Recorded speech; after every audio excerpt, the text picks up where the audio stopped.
there. Hello there. Hello there. Hello, Sooze. Hey, what's going on? Cheers. Hey, man, cheers. Glad to have you on the podcast. This is officially, excuse me. Well, hello there. My name is HW. And I'm the Sooze. And thank you so much for listening to the Tone Junkie Podcast episode. This is 89. 90? 89. Yeah, well, this is 89. This is Okay, 89. nice. I have a pot. We're going out of order here. I'm surprised you have more than 10, honestly. I mean, you've been doing great. Zeus, so a little podcast business first. Mm-hmm. People were complaining on the last video edition because YouTube is now the hottest place to capture the Tone Junkie podcast. That's right. And so people were complaining that there were too many commercials. Now, I'm going to share with everybody a life hack. I pay for YouTube Premium. Okay. It's the best investment you can make. What does that cost? I believe it's $6 or $7. Could even be $9.99. Okay. Here's the thing. Uh-huh. It's comparable with Hulu or Netflix or whatever, and I never watch commercials on YouTube. Ever. Yeah. Ever. I'm watching a lot of YouTube these days. A lot of YouTube. So was I. Yeah. And so it's really, if you think of these subscription services not as access to content, right? Netflix, you're getting access to content. You're getting access to Hulu, Netflix, right? Mm-hmm. Don't think of it that way. Because there are free services that have, like Pluto TV supported by commercials. It's free. Oh, okay. Right? And then Hulu, don't they have, you can pay the cheaper rate? Yeah. So some of it's access to content, but some of it you're just paying a premium to not be bothered with ads. Right. Yeah. In the higher Hulu level, you get no ads. Right, no ads, whatever. Yeah. right? Uh-huh. Now, Netflix doesn't have a no ads thing. But look, I believe it's Samsung and AT&T are getting together to do a discounted telephone where they will serve you ads via your phone. Oh, interesting. Like you'll get ads as notifications. When you go in your email, there'll be an ad there that's placed there. And in exchange, you get a discounted bill. Yeah, this is like the gear page is free, but I pay for no ads. Be a supporting member, no ads. Uh-huh. Oh, that's interesting. So I get it. Now, listen, here's what I'm going to do. I'm not going to say you got to pay if you don't want ads. Okay. But I understand that people don't want ads. And to be honest, I don't make anything on the YouTube ad revenue anyway. Like if I go look at a podcast episode or like a demo, in the last year, it's made like $2.50. You could go get a coffee with that. I am so glad you said that. This wasn't even a planned thing. I didn't even tell you about this, or I kind of did, but because we're not going to do ads, I have set up a buymeacoffee.com account. Oh, and that's like a thing, like a website. There's a thing. Okay. It's like an alternative to Patreon. I'm not trying to do Patreon and like, there's, you can get this episode early. I got too much going on. I'm trying to profile the world. Right. I don't have time to record a podcast and get it out to my exclusive members early. Yeah. Blah, blah, blah, blah, blah. The only membership I'm about is the Tone Junkie Lounge pass. And that's the best. Which is amazing. It's incredible. Yeah. We were hanging out in the lounge earlier. It's nice. It's crazy. There. Kanye West was in there. It's a little dark. Maybe, hard to see in there. Yeah, maybe we'll bring cameras in one day. But not yet.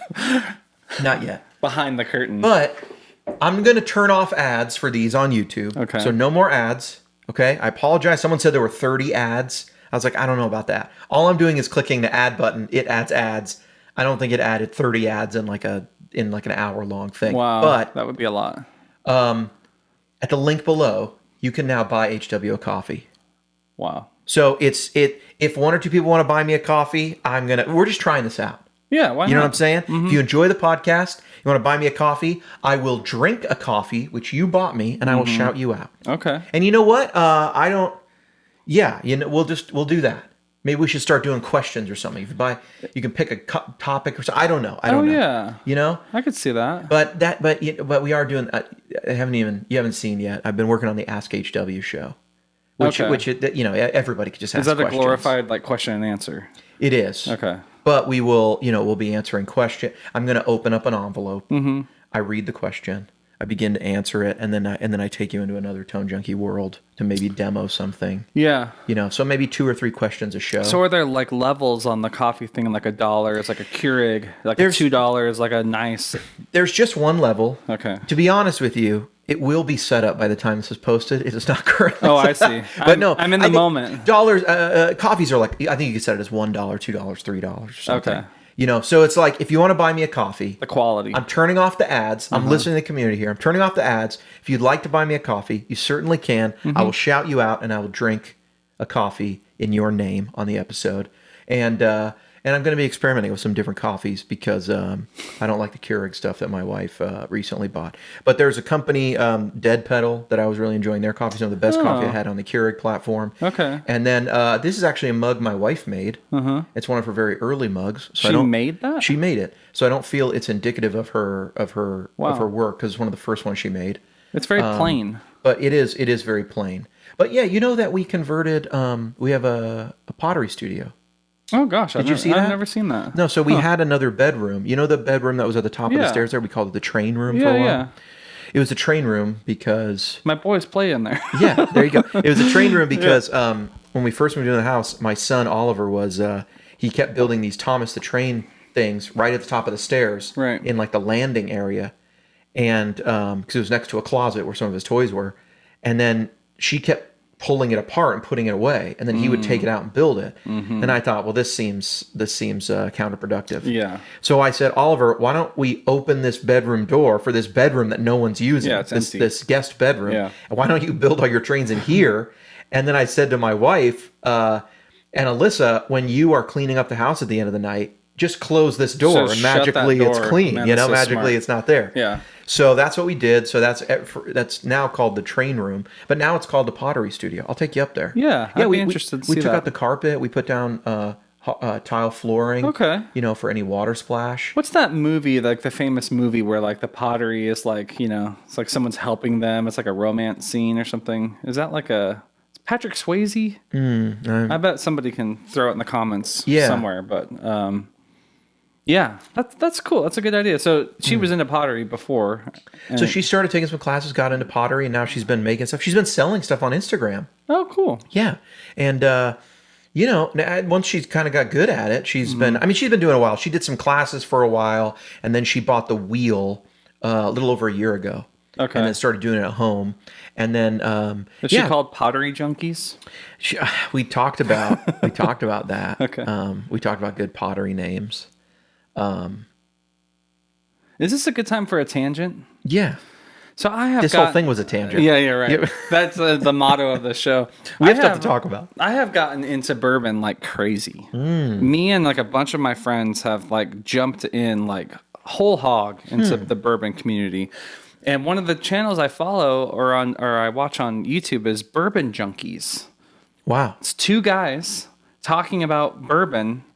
It's like the similarities are crazy. It's not unlike what we're doing here. Yeah, and so it's been it's an interesting thing to watch people just sit down and drink liquid and tell you how it tastes to them. I can go an hour on these things and just totally completely captivated. Right. And so there's a bunch of like Fred Minnick, Mash and Drum. There's all these guys that do all the bourbon stuff. Do all this, yeah. It's reviews. They make recommendations. They do blind flights. Where it's like which and there's similarities there in terms of like which tone do you prefer? Like A B. They're doing it with bourbon. So do they have like a bourbon cabinet trick?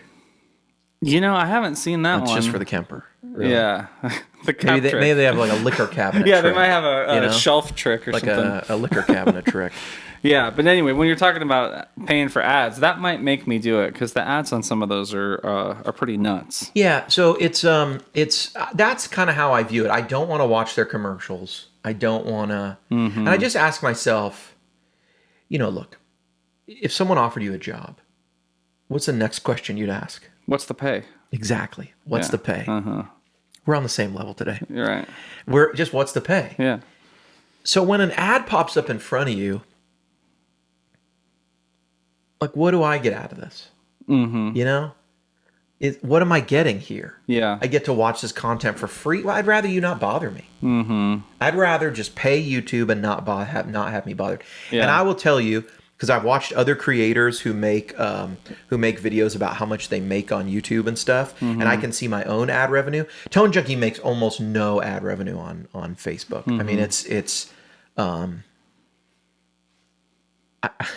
I don't know. I guess guitar players are not very valuable, so people don't pay for ads. Right, I don't know. Okay, the best thing you can do is like financial content. If you do like financial content, interesting. and credit card companies are paying a lot to get credit, you know what I mean? And those types of services. Kids are kind of good, are up there, but there's a lot of there's legality with that. But I guess broke musicians don't really get up there. So. Yeah, my ad rates compared to everybody else, I mean, it's like abysmal low. Like, a great month is like, wow, I made $150 in a month. Right. Releasing 12 or 15 videos. Yeah. I mean, it's stupid It's hard low, to have right? that, yeah. And look, there's only about, we're approaching 20,000 subs on YouTube. But it's an active community. I feel like we get a lot of comments and stuff. And for me, a lot of the Kemper tips and tricks stuff is all about the quality. If I was just after views, I would do more clickbaity stuff, like I've done with some stuff, like new Kemper in 2021. Right. Look, that got 10,000 views in a couple days, and then Quad Cortex versus Kemper, 15,000 views in a couple days. Yeah. I wouldn't do, how to use high and low shift in the cabinet section of a Kemper, right? I mean, it's very niche, Right. but I understand that it's valuable to a lot of people who want to know that stuff, and that's the core of it, right? Sure, yeah. So whatever. So buy coffee or don't. Hey, I got an idea for a giveaway for 20,000 subs. I don't know if $20,000. Man, wouldn't that be nice? 20,000 Kempers. I would enter to win that. No, I don't know if I should talk about it right now on this podcast, but that gave me an idea. I like celebrating stuff like that. Throw it out. When We should, yeah. Well, it's a piece of gear that people would want. A Kemper. Well, that would be really great. Higher than I was thinking, but... Okay, what is it? I've got a set of Lambertone Blondies that are in that Squire. And I'm thinking about losing the Squire because I don't play it much. Yeah. But what if we gave those pickups away? What if we give the Squire away? Do people want that Squire? I don't know. You don't want it's it. Not great. Yeah. But yeah, sure. They can take them out if they want. I mean, I was just going to take them out and sell them. What's the Squire worth? Oh, God, I paid $111, $119 at Guitar Center. I really did. How are guitars that cheap? Yeah, how did I even get to the store for that? You got wood, you got strings, you got all sorts of stuff. Well, we should do a giveaway. We should do something. Yeah. I think we did earlier on, like a year into it, we did like a birthday thing and like some giveaway or. Yeah, I mean, I've given away 1 million Kemper prep packs and stuff. Oh yeah. But you mean like a physical? Yeah, like marking. Like we're doing that. This is happening. Yeah. So anyway, that's an idea. I like that. Yeah. I like that. We got to find a giveaway thing. So let's jump into what I was kind of interested to talk about, which was you. The world of digital has expanded for you. You got a Captor X. I did. Yeah. You're into it. Yeah, and before that, I got the FM3 Fractal unit. So now I'm swimming in digital. You have a Helix, a full-size Helix, and a Stomp, a Kemper, several Kempers, a stage, and a toaster, a head, and a toaster. You have an FM3. You don't have the big Axe 3. No, but the Captor X. And now you got the Captor X, and you have the Strymon. Do you still have the Iridium? No, I got rid of the Iridium. Sold the Iridium. Why did you sell the Iridium? It was my least favorite out of all of them. I don't know. I couldn't really get on with the. I like options. I like to be able to tweak stuff, And so the three amps, not enough for me. Like I liked 2 of them. I forget which ones. Yeah, the Iridium really is like the Honda Civic of modeling gear, isn't it? It is very utilitarian. It is. I don't believe anyone's going to stop you and be like, what was that tone? Wow, the Iridium. But, in your pedal board integrated with your effects, you can get people going, whoa, your guitar sounded great. Oh, I've heard some videos of guys playing them, and I'm like, And it that sounds sounds killer. legit, you know, Yeah, like so absolutely. good, you know. But It's for so me, utilitarian. It's not, Yeah. it's so, it's... and you have to like what they give you. You're really stuck with it. So if you love it, you're stoked. I think one of my problems with it's almost boring to me. It's so simple. Oh, for sure. Yeah, 100%. You know? There's a couple groups online and stuff, and the thing is, there's so much to talk about with other. Like I feel like because there's all these tricks and things. There's the Kemper obviously have all these menus. Helix has all these things, all these intricate things. Like how do you do this? How do you get? What's your secret? What's the secret to the Iridium? It's like maybe which IR I used. Right. It's like our old joke about the Timmy. Like you'll never guess where my knobs are set. You'll never guess. Like we should release our Timmy settings. So I mean, maybe it's really well thought out in the sense that, there's very little mystery about how to work it. And yeah, I think I'm on that same page. And some of it comes down to like IR, that's a well that people can fall down and do the whole thing. Probably the biggest mystery is that the mids knob turns into a cut control on the AC30. Yeah, you have to figure that out.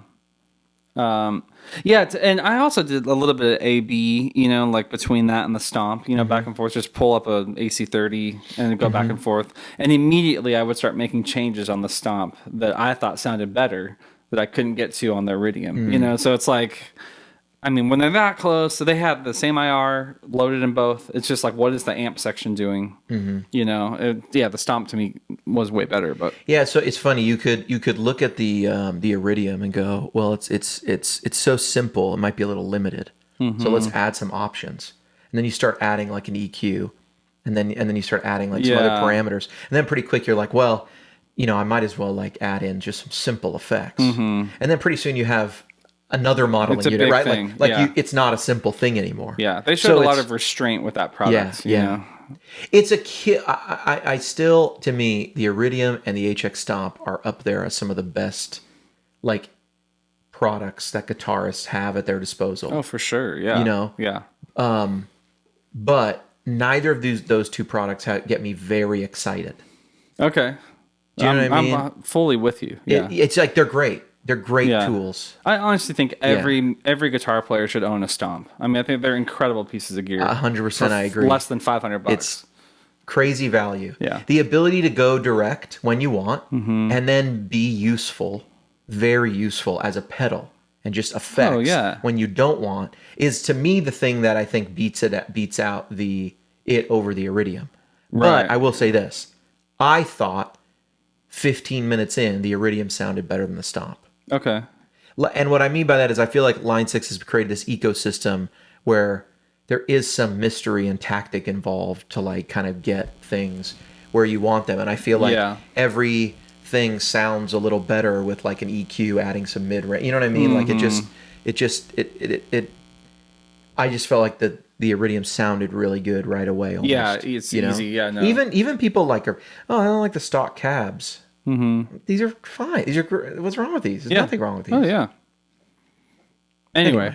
So I've done a lot of tweaking with the FM3 now. Like I've jumped into the software. I've tried some downloadable worship tutorials, Alex Strabala, like just my own stuff. People really like the FM3. They really love it. Sound-wise, compared to everything else out there, what do you think?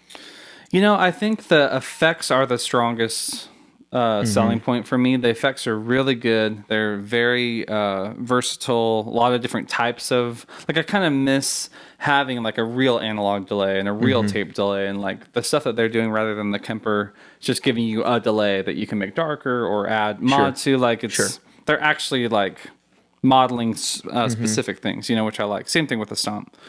For me, it's still the feel of the amp. Like when I play that, just an amp section on the FM3 versus the stage, I can't get I got, more time with it, but the FM3 just feels stiff still, feels like kind of mid pokey, and I don't know. And I've gotten used to the sound of the Kemper amps, whatever signature sound people say they hear, whatever. I probably have just gotten like addicted to that. Like that's what I want to sound like when I play. So going over to this other thing, there is a really big difference. I mean, back and forth. So Yeah, it's fun to get in there and mess with all like the wiring and like the. So let's rank them on 3 categories. Okay. First, sound. Rank all the units. Just pure tone. With Helix as the third one? And Strymon. And, the tones you're getting from the Captor X with an amp. So is that 5? Yeah, because, so we didn't talk about, or we mentioned it, but you have the Captor X. Yeah. I didn't even know this, but you have 2 amps? Like, I kind of knew that. Yeah. I remember you buying the amps, but when you reminded me, I was like, oh, I forgot you have 2 amps. We talked so much about digital. So I bought a Bad Cat Cub 40. Mm-hmm. I think it's the one with the EL34s in it. Okay. Yeah, 40. And then I have a light, and that's a head and a cab, 112 cab. Mm-hmm. And then I bought the the Matchless Lightning 112 combo. Right. Yeah. Right. I got those 2 amps. Those are nice amps. Yeah, I got them because I got really good deals on both of them. One was local, one was like a reverb thing. And I wanted to go back to, when I come over to your house, a lot of times I want to play amps. Like I want to plug into an amp and like hear it and play it and push air and do the whole thing. And since I don't have any, you have to bring your own. Yeah. I was like, I want that experience at church or like at whatever. So, I've been turning them up and like having fun. Just sitting on stage by myself playing through amps has been super fun. Right. But then I thought, okay, if I have these amps, I'll get more use out of them if I can take them direct, if I can do a digital thing with them. So I thought about the aux. Yeah. But then the Captor X has all these great reviews and it's cheaper and like all the stuff. So, small, yeah. Yeah. So anyway, I'm like probably 2 hours into playing with it, but it sounds incredible. I love it. It's so good. Okay, so you're enjoying that. Now rank amp and Captor X, all the stuff. I don't want to put it in an order that might affect you, but I can guess on what the order will be. But I haven't asked you this yet. But what, in terms of sound, just what gets you the best sound? I think as of right now, I would still say the Kemper gets, like, just listening to it, I still think that I'm getting the best sounds there. Close second would be the Captor X, more than the Fractal, more than the Helix. And to be fair with the Captor X, you're limited to the amps you have. That's the big thing. So there's added versatility with all the other platforms, including the Kemper, that can, maybe affect the decision here. Yeah, I would have to grab like the amps, like a Lightning profile, and just put it next to the Captor with the Lightning. But yeah, I mean, and I did a little bit of A/B between the profiles I like and what I was getting recorded, like listening back to my recordings of the Captor X, and they're so close. It was almost a testament back to the Kemper of like how much this sounds like a real tube amp. Yeah. Okay, number 3. No. What's your number 3? Oh. So you said Kemper, close second, Captor X. Yeah, and then I would probably go with the Fractal, and then Helix. Yeah, yeah, and then the Helix. Yeah. Where's the Iridium on that list? Bottom. Last. And that's really just from like when I would do the A/B stuff. People are gonna get mad. They get mad at me whenever I say anything about the Iridium. Yeah. And I always say I like it. It's really cool. It's really useful. Totally. It's yeah. And if I am a big believer in what you've said about it being useless if you aren't using the Iridium for something. Like, I do think that's a challenge. So I did have some people tell me in the comments, well, no, you can actually use the Iridium as an overdrive by defeating the cab and using the amp model basically as an overdrive. Like an amp in a box overdrive or something. So yeah, you can do that. So I guess they did think of that. They did think of giving it some. So if you want to use it as an overdrive, to hear that. Yeah, that's cool. I've never tried it to do that, but yeah. Yeah. I would have to have someone prove to me that sounds good.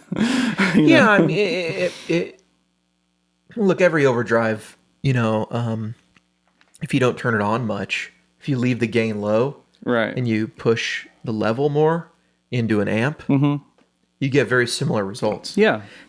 That's why, unpopular opinion, that's why all those people who talk about V1 or my stage 1 drive, stage 2 drive, my third stage drive, my second stage drive. Yeah. Sometimes I look at their setups and I'm like, you just have 3 boosts.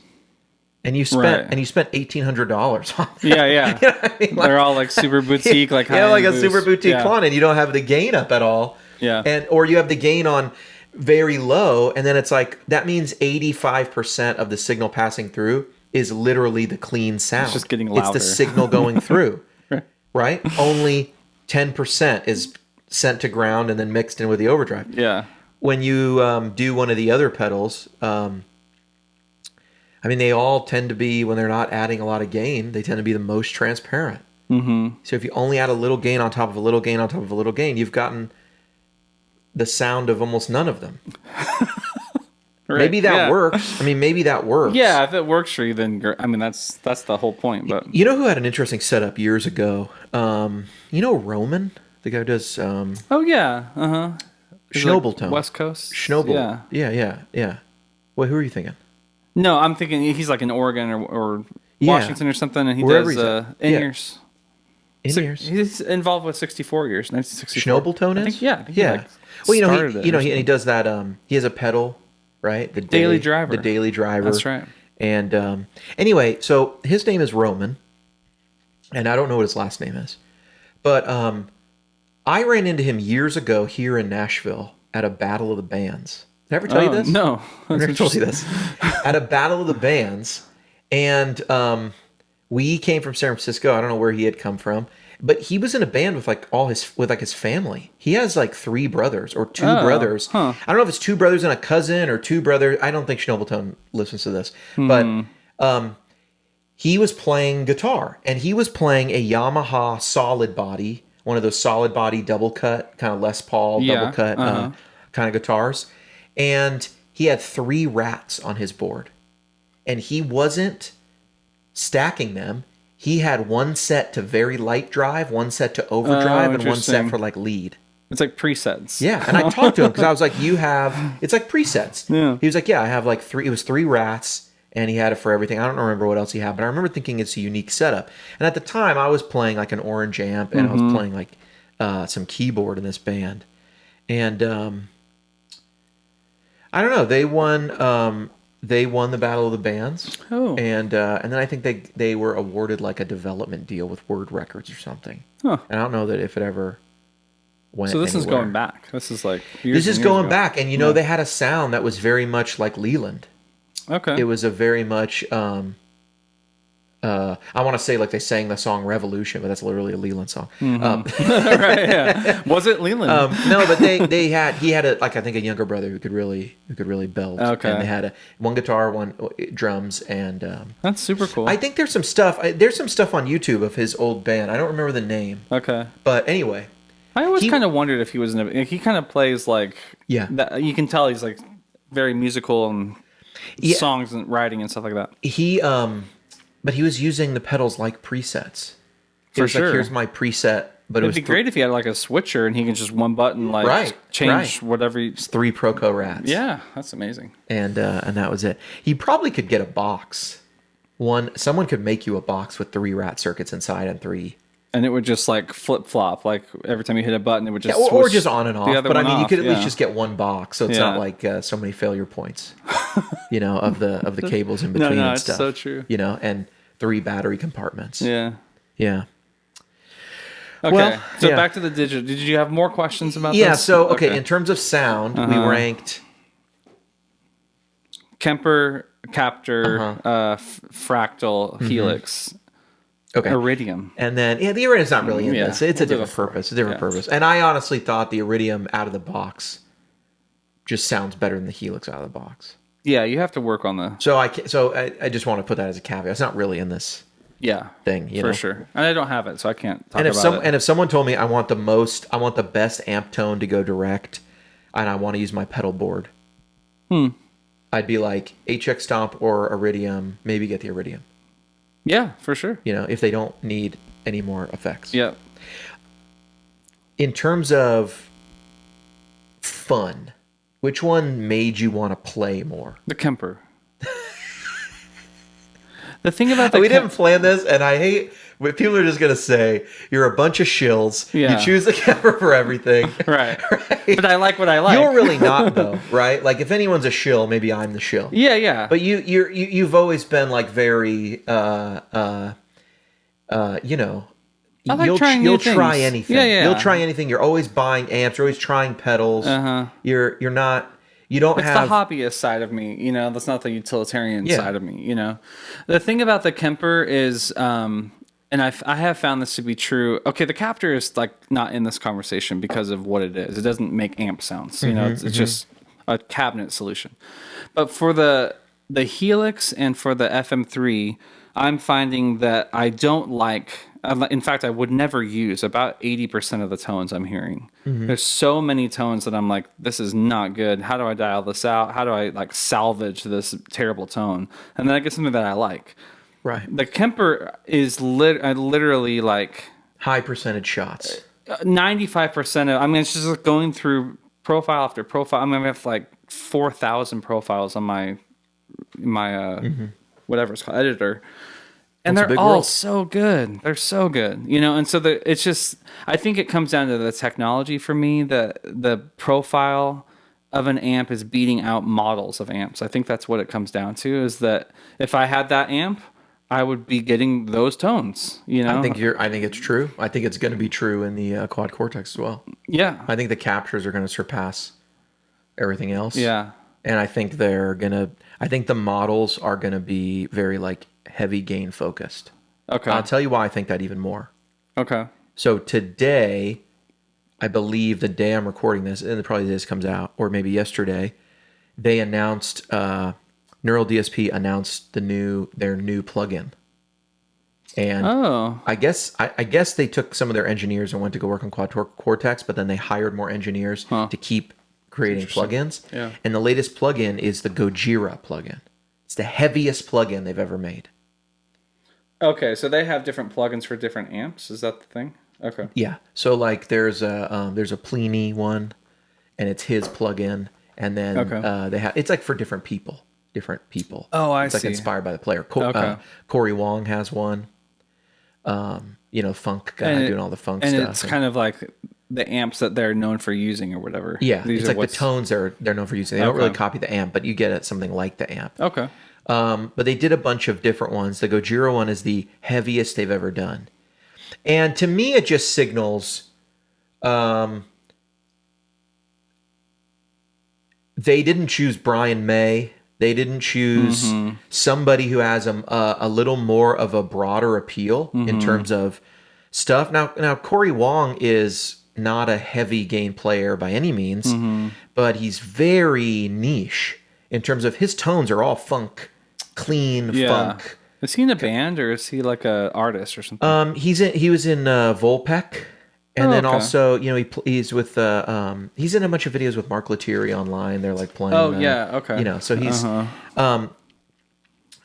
killer player. Volpec's killer band. But I don't know. To me, it just meant like whoever here is the product guy is very focused on, like they're very into this market. Yeah. In the way that Tone Junkie might be into a market. Nothing wrong with that. So that just made me think, I don't see how anyone can make the case the expertise that they've demonstrated in their classic AC30 tones, in the classic Bassman, compared to Blackface, compared to Brownface, compared to what's this little Sears Silvertone, compared to these types of more classic tones. I don't see them even really venturing into. Yeah.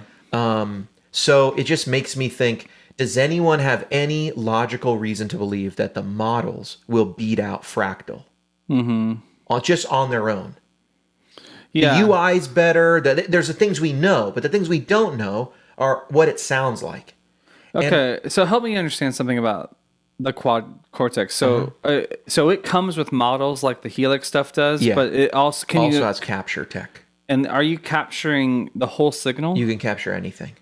You can capture a pedal, an amp direct, or you can capture a whole signal. So chain. wouldn't that kind of be like against what you're saying? Like because I feel like the Kemper was also billed as sort of like a heavy tone, like German rock thing, but like the technology doesn't limit you to that. So exactly. So what you're saying was what I was going to say next, which is this. I don't believe, and I know people are going to say, well, the cleans on Danish Pete's Instagram sound good. Just malarkey. Everything can sound fine. You get it in front of you and play it and feel it. And all of us can put up a video about a blind test between a Helix and FM3 and a Kemper, and no one can tell the difference. Right. You're not playing it. You're not feeling it. You're not even familiar with the tone. If you like an AC30, you're gonna get one of these things and try and dial in an AC30, and you're gonna like the one that you're most happy with, the AC30 that feels most like the sort of idealistic rig you have in your head. And a lot of your experience is analog, is pedals and having an amp mic'd up. So what I'm saying is there's no logical reason to believe that they got the models better than anyone else. Maybe they did, maybe they didn't, but it's a complete maybe. There's not even circumstantial evidence to really lead you there. Unless you say their heavy stuff sounds so good, they must get the rest of the stuff right too. That could be. But what's a binary thing, a yes or no, is those engineers can capture an amp and hear if it sounds the same. Right. So if they say the capture tech is on, it sounds like the amp, it tricks people. I would believe that claim more easily than I would believe the claim we have the best sounding models. Now, no one has made that claim. They haven't come out and said our unit's going to sound way better than Fractal, way better than Helix. I'm just saying they have plugins. Yeah. People really seem to like them. They're really focused on one genre. We haven't really seen plugins for other types of amps. If they say the capture tech's on, someone can hear whether they're capturing the amp correctly or not. Yeah. And from my experience with the Kemper, I'm not sure if you can capture a JCM 800 and a dual rec. I don't know why you couldn't capture an AC30 and a Fender Twin. Yeah, totally. Yeah, if matching a sound is matching a sound. And so if you have that sound and they're matching everything else really close, I get what you're saying, Right. It's sort of like, did we achieve our goal? Yes or no? Right. It's objective. That's a much more objective standard. Does our capture tech sound like the amp we captured? That's objective. What's subjective, I think, is does our AC30 sound real? Compared to what? A 90s AC30? Yeah. The 62 AC30? My 66 AC30? Right. The one in the Helix? I don't know what, these are all kind of different for feeling sure. and things. You know what I mean? So will you be able to not use any of their models on Quad and just start from scratch with whatever you want to? Well, I think their models are always in there, like the Helix. I mean, it's in the firmware probably. Yeah, but it's not like you have in the to software, use, right? You have to start with something they already have built. You could make your own. It's just like the Helix. You start with blank signal chain. Okay. And so you bring in blocks, or you just assign blocks. What are you planning to do with the Quad Cortex? So I'm planning to capture the world. Okay.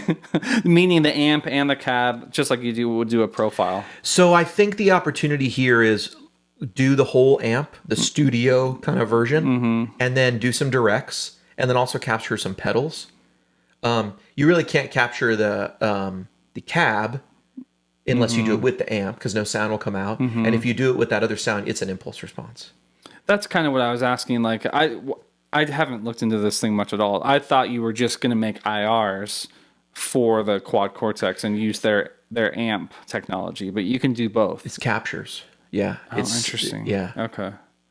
That's cool. But And Fractal has recently, from what I've been seeing online, has recently patented some sort of capture technology themselves.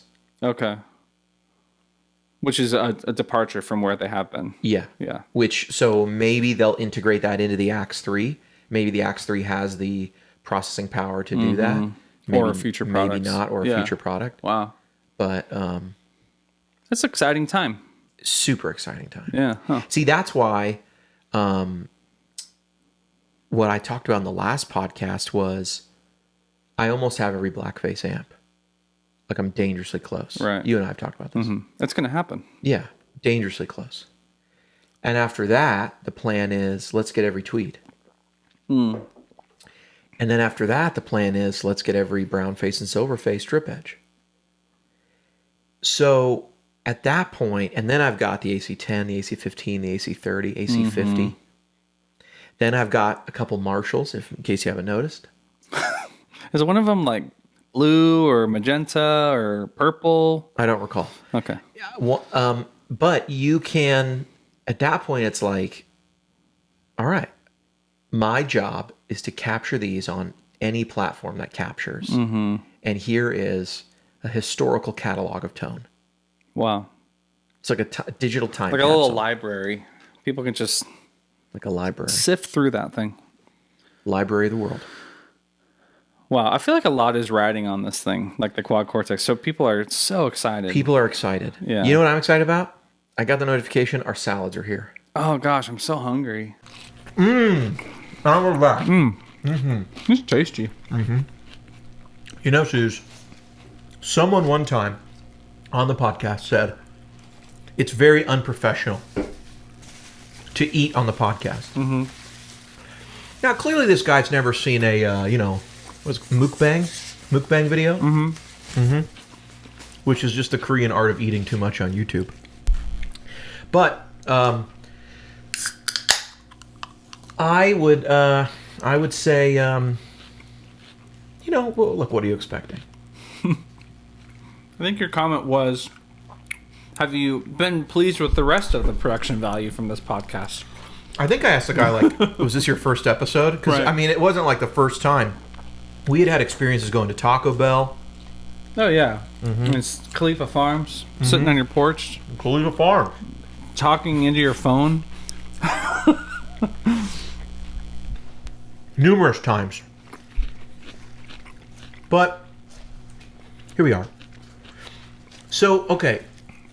Kemper to FM3. Okay, that was what made you want to play. So we did best sound. What made you want to play? Kemper made you want to play. Mm-hmm. Then what was second again? Do we get through this? I probably go Captor X. Because the amp, it enables you to eat an amp again. Did you say eat an amp? I did. Wow. That sounds delicious.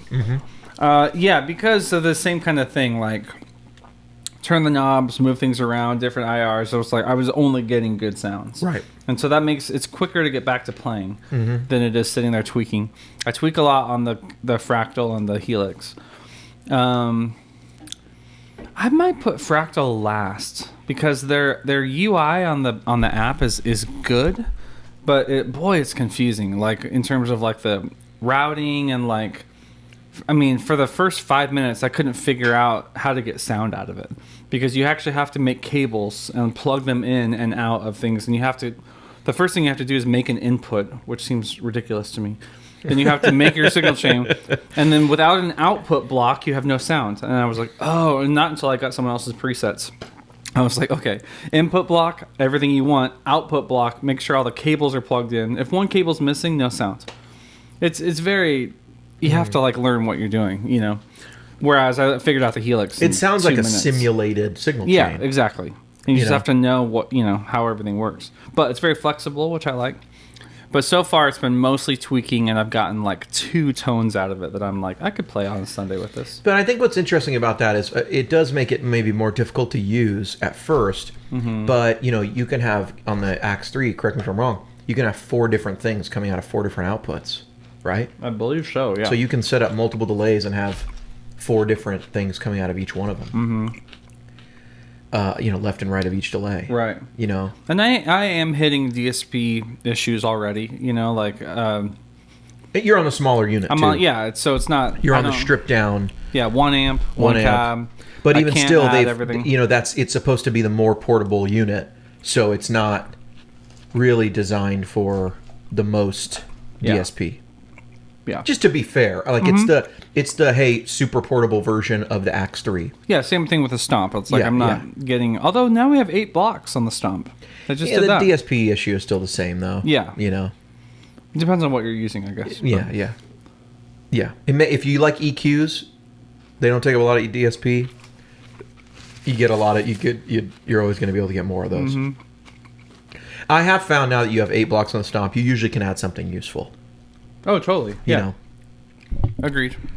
But, it's not quite enough to, to go crazy with it. Yeah, you still can't do dual amps and all the effects you would normally use. You know what I mean? Yeah. You're still just going to run out of stuff. The new like pitch stuff takes Your up, egg like, wasn't cut in half? My egg was cut in half. No.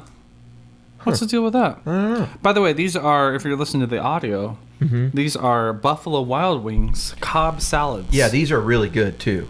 I'm enjoying this. Really good. It's got the bacon in there. It's got the blue cheese crumbles.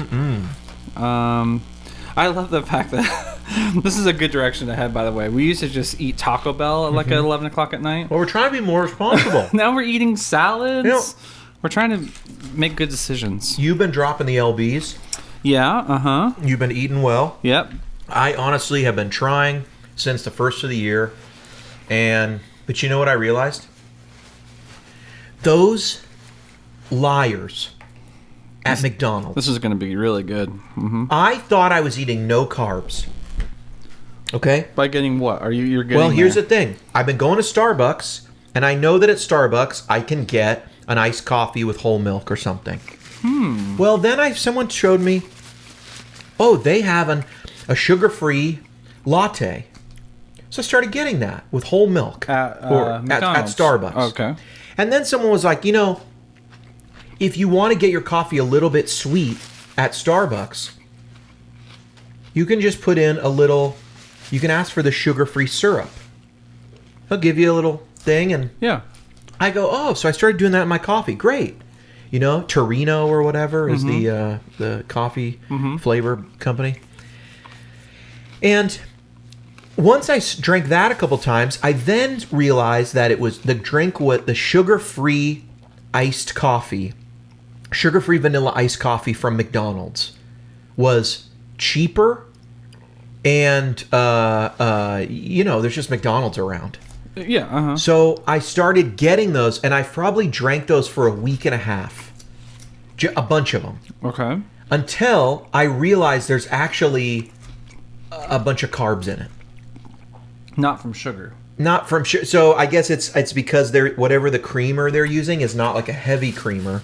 I should have known this. It's my fault. At Starbucks I can ask for heavy cream or whole milk or half and half. Usually I would get half and half or heavy cream if I'm really doing no sugar, full keto. Yeah. You know what I mean? I didn't do that at McDonald's. I just kind of got lazy. I must have drank one or two every day. Oh, okay. And it just becomes what I do, because I will often have a coffee in the morning. Yeah. So I would drop the kids off, come home, there's a McDonald's on the way home, swing by. Treat yourself. I'm not getting I'm not getting hotcakes and sausage here. Yeah. All right? I'm like, hey, just give me that coffee. This is a so I sensible- can just sort of make it through to lunch, and then Right. I'll go have a salad or something. I'll go have some wings or whatever. And then boom, get on the scale. It doesn't move. I go, what's going on? Right. Then I start looking. Then I start counting calories. Then I started keeping track of the calories, because I go, I must be overeating. Yeah. I'm still getting too many calories. Which last time I did keto and it worked, I didn't have to worry about. It didn't really seem to matter. How much did you lose on that first round of keto? You and John were going crazy. Don't right? get me depressed here, Suze. I don't want to know where you're I at went now. for about 100 days, and I was probably 30 to 35 pounds lighter than I am now. So did you? I lose? lost about 30 pounds doing it. Okay, I remember John said it was like 50 or 60 pounds. Yeah. He lost a ton. Yeah, and he's kept it off for like a year and a half, 2 Yeah. years. It really He is does where work. I was. He is where I was after that 90 days. Tell the story about the Okay. what you told this morning But what? about the Andes. Oh yeah. So When you don't eat sugar, when you don't eat sugar, yeah. it's like, I imagine it's like the first time you had cocaine, but I've never had cocaine. One day I plan to try cocaine. Yeah. Not today though. Not today. I have a very wise, successful friend who I'm not going to say his name, but he's one of the founders of Wired magazine, and he's a futurist. He's written a lot of books. Okay. One of his books was one of the inspirations for The Matrix. Oh He wow. was a consultant on a lot of these Matrix-like movies. Anyway, Okay. for what the future might be like. He's a futurist. He had never tried LSD, ever. Wanted to know what the big deal was. Mm-hmm. So he asked his friend, can you and me hike to the top of this mountain, and I do LSD? And then I want to experience it, and I want you up there to keep me safe. Not on LSD. The other guy. Not on LSD, Okay. yes, of Yeah, course. yeah. Right. One of us got to be the designated driver here. So they did. And you know how I got this information?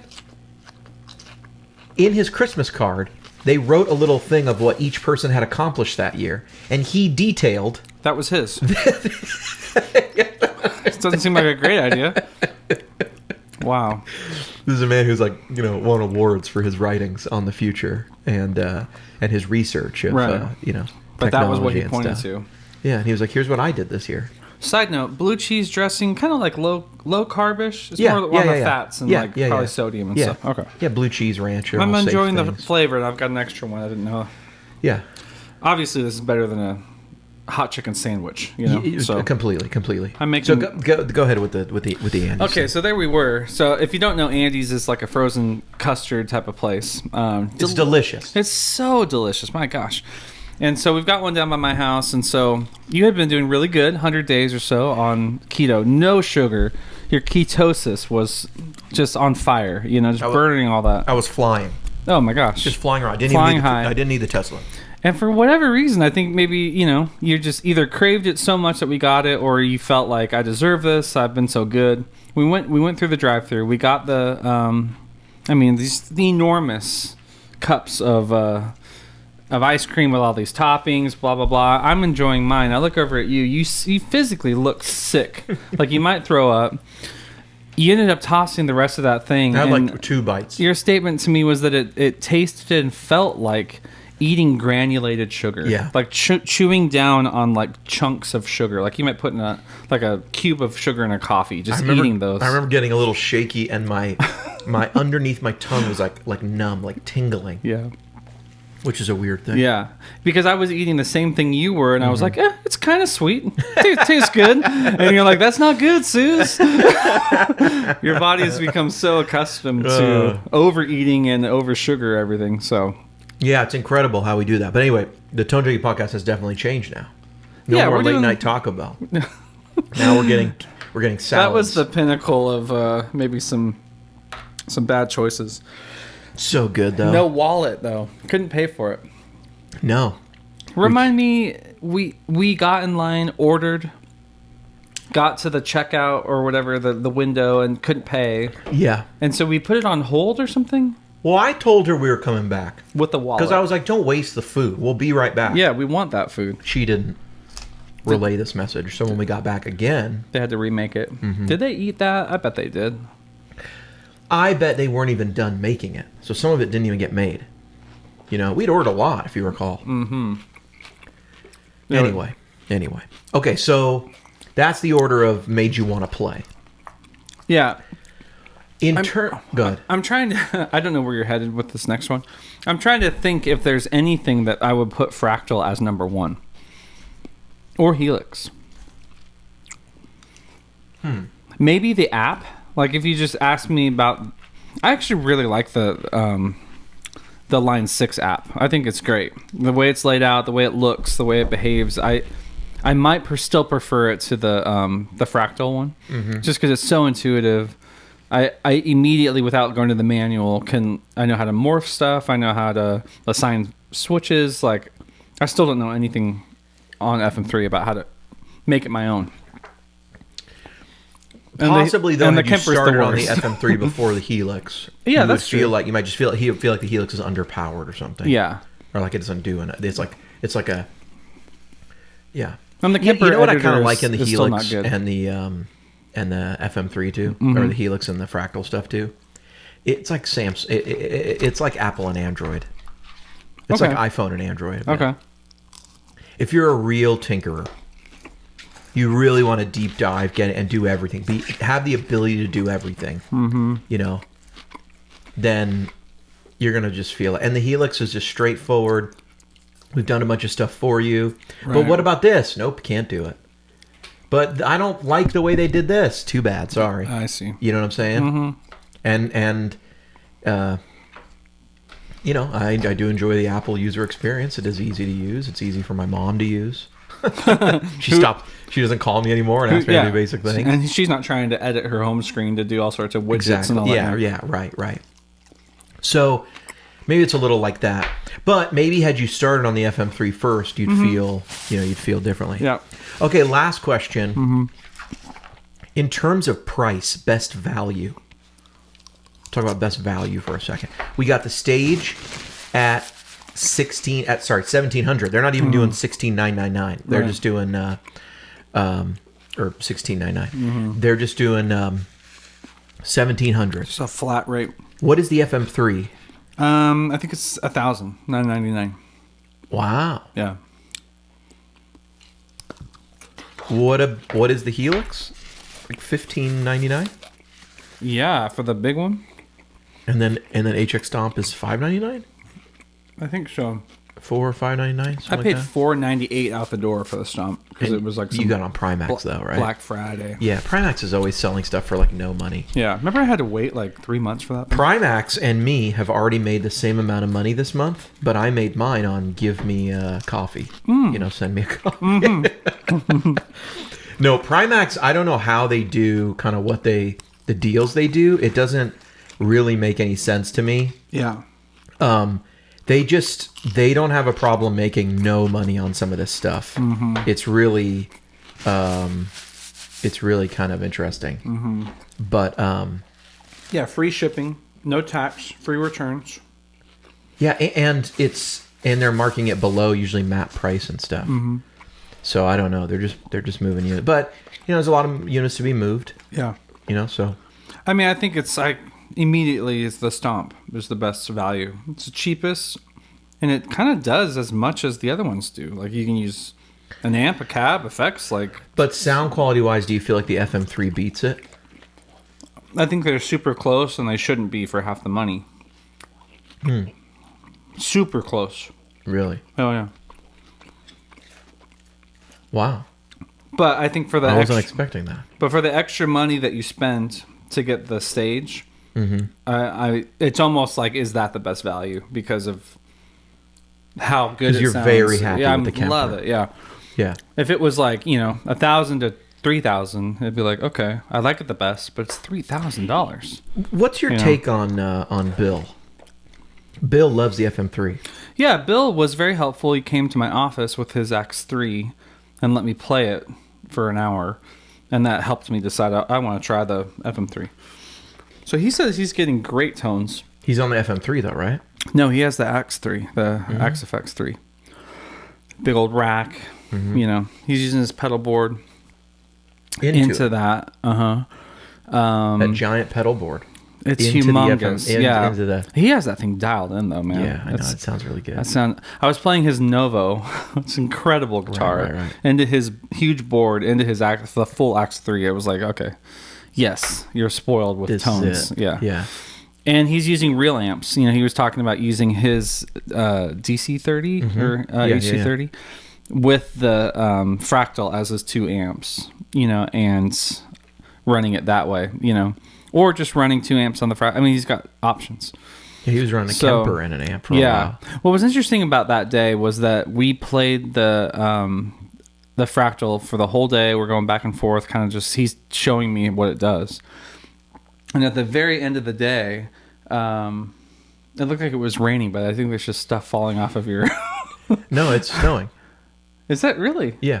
But the sky is so blue. That's just because the contrast, you can't see it because the sky is bright and the snow is very small. Crazy. I can see it a little bit, like when I look up at the trees. Wow. Okay. I thought the stuff was flying off. There's people can't see it. There's a window just off the camera here, and also for the people listening. That was maybe unnecessary. For the podcast OGs, this is the same window that I once saw a rabbit out of. That's and I said, right. "Oh my God, a bunny!" Because I came the next day and you're like, "Sooze, guess what happened?" You were so excited. Anyways, so yeah, what was I saying about the? Just he was showing you how much it did and everything. Yeah. And still at the end of the day. At the very end of the day, we turned. I was like, I have to. I'm sorry. I have to play through the Kemper. So I opened the Kemper, played through it, and we looked at each other. It was like, it sounds good. I think he was expecting, like, after all of that, it was going to be like, oh my gosh, I can't go back, kind of a thing. But I think even he was kind of surprised, like, And here's the thing I've noticed, man, like, I love my own stuff the best. I play worship tutorials stuff. I play all these people download. And I think what I dial in sounds the best because I was in charge of it. And so I'm sitting there playing his rig through his whatever. And it's like, that sounds good. but when I went back to my Sooze performance and was like, oh, can't beat that. Do you think you could recreate the Sooze performance? That's what I'm trying to do right now. Be happy with it on everything? That's my goal right now. Actually, it's my goal right now on both platforms is to make an FM3 template, like my Arshel template, that I would be as happy with. Same thing for Helix, you know. And if I can get there, then that's great for me because I can use any of these and feel like I'm at home on them. Right now, I only feel at home on the Kemper, you know. So. Right. That's interesting. It's very interesting. Could you think you could feel at home on anything? Is that what I'm hearing you say? Maybe? I think so. Yeah. You can get there. Yeah. Yeah. I think the next easiest thing would be the captor. Right. Just using my board. Right. The amps and the board. What delay and stuff are you using? Are you the Trifecta again? The one I was playing the other day was it's the L cap, and the Big Sky. So those two together. I kind of want to go back to the Volante. Remember how good that sounded? Yeah, the Volante really sounded incredible. That was pretty special. Yeah. So that into the Big Sky, I think might be the ticket. Yeah, that was pretty special. Did you ever play the Night Sky, the new one? I never did. No, and I mean, how much buzz do you hear about that still? Not a lot. No, not right. a lot. Not a lot. It's look, people don't. The Volante is really incredibly musical. People are gonna get mad about the Night Sky. It struck me as a little gimmicky. Which one? The Night Sky. Okay. You know what I mean? The Volante I really felt like was special in the sense that it had a musicality to it that was just, it made you do things you wouldn't normally do, and the results were great. The Night Sky to me just felt a little like this is all nice to have, but I can't see this being essential to my sound that I couldn't live without. Yeah. And it's especially when the Big Sky exists. Right. That's the pedal that really has kind of defined the entire genre of super, what do we call them? Mega reverb pedals. These super delays and super verbs. I was trying not to say super reverbs. That's obviously something else. But these giant reverb pedals. Well, what did we accomplish today? I think so. Best sounding, we're going to say the Kemper for you. This is your opinion. That's right. Made you want to play the most? Kemper. Come on, I know. They're gonna say we did. And then best value. The Stomp. There we go.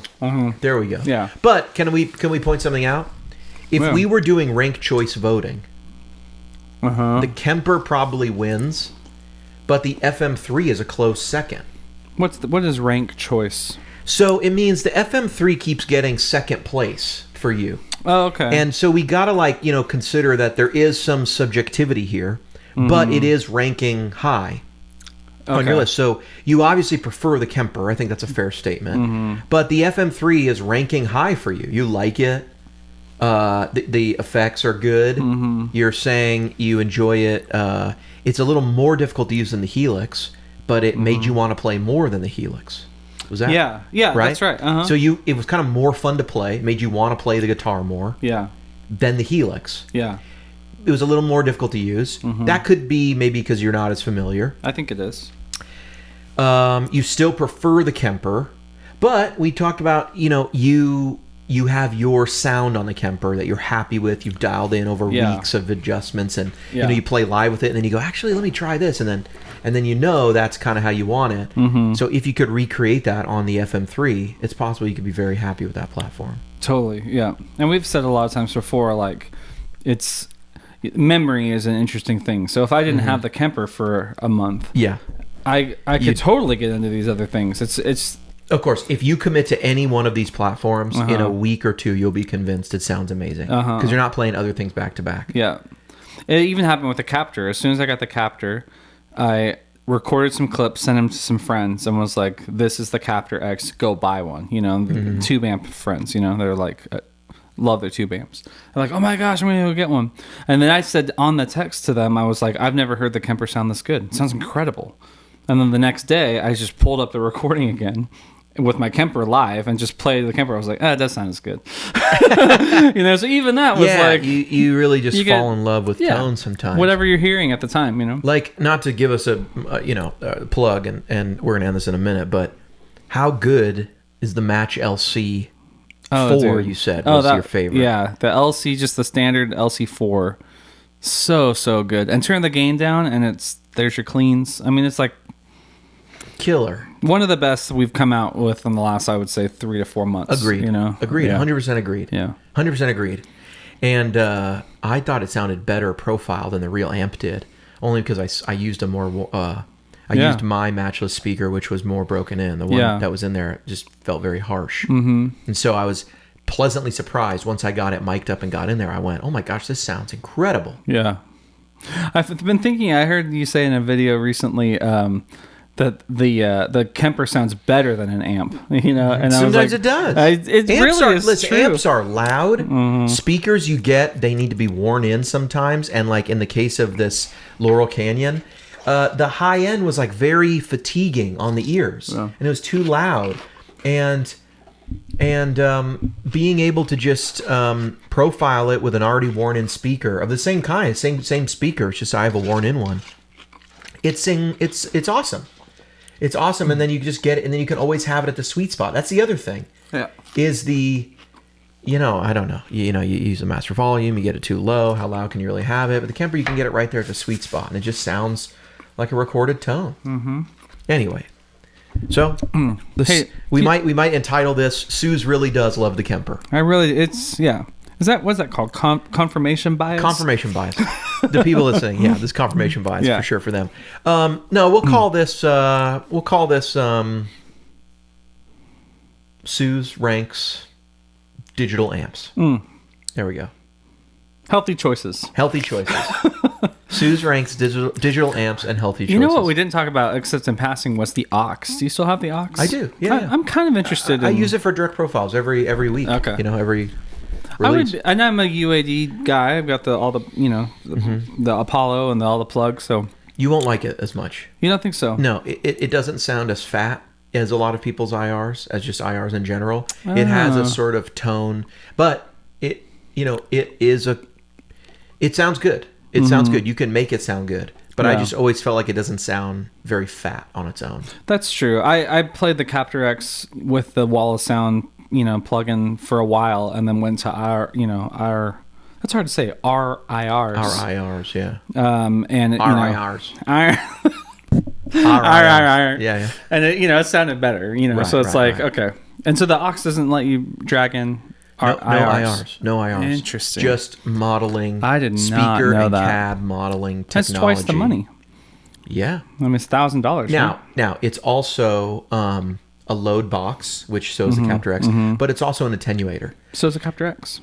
It's an attenuator as well. It's got 3 different settings for attenuation. You plug it back into your cabinet and lower that thing down.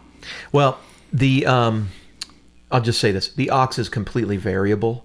So instead of 3 levels, you really do have a complete master volume. Oh, that's nice. After your amp, before your speaker. Yeah. And then you have a separate control over line out to the front of house. Okay. Do you get that in the Captor X? Yeah, I think so. I haven't done the cabinet in the room yet with it, but...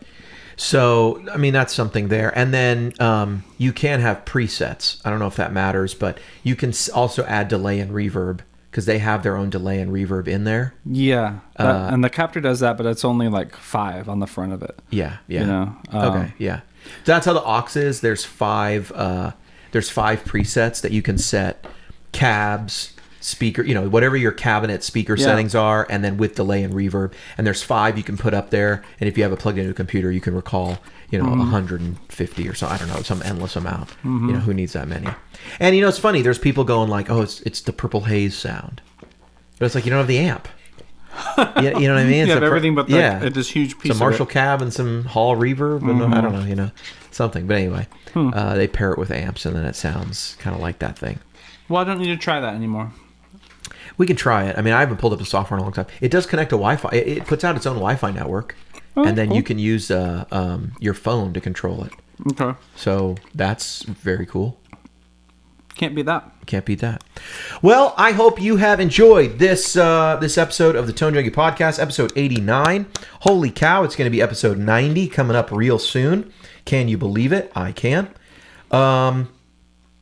We are out of here. And don't forget, You can buy HW a coffee. Coffee. It's a great idea. It's a great idea. It's such a fun idea. Mm-hmm. My name's HW. Thanks so much for listening. I'm the Sooze. HW and the Sooze out. Out.